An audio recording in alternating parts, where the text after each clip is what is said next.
Perkenalkan, nama saya Kasnova Saputra Sitompul dari kelas 12 IPA 7, absen 19. Di sini saya akan mempresentasikan tentang pengaruh kemajuan iptek terhadap kemajuan NKRI. Yang pertama, kita harus mengetahui apa itu iptek. Iptek merupakan singkatan dari Ilmu Pengetahuan dan Teknologi.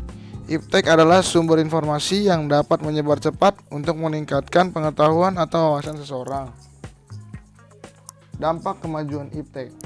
Yang pertama ada dampak politik.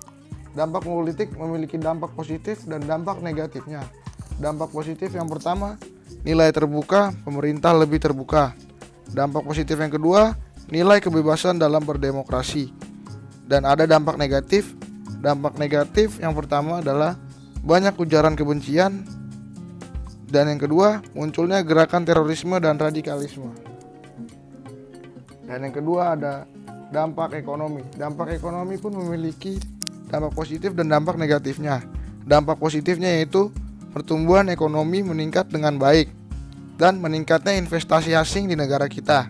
Dan dampak negatifnya semakin banyak barang produksi luar negeri dan ada kesenjangan sosial. Dan dampak yang ketiga, dampak sosial budaya. Dampak sosial budaya memiliki dua juga, dampak positif dan dampak negatif. Dampak positif yang pertama adalah pertukaran pesan dilakukan mudah dan cepat dan mempermudah untuk mendapat informasi.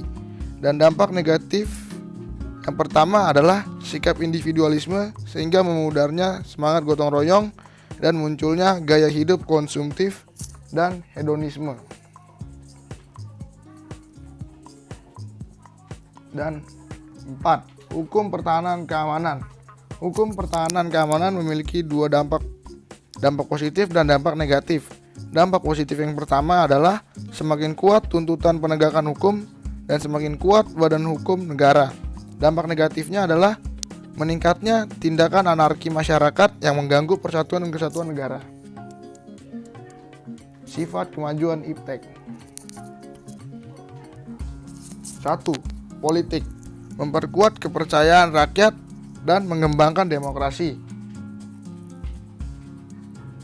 Terus 2. Ekonomi. Mempererat kerjasama ekonomi antar negara dan industri negara menggunakan bahan dalam negeri. Lalu yang ketiga, sosial budaya. Memanfaatkan iptek dengan baik, terbuka terhadap perubahan dan inovasi. Dan yang keempat, ada hukum. Menegakkan hukum supremasi hukum agar tidak terjadi diskriminasi. Sekian dari saya.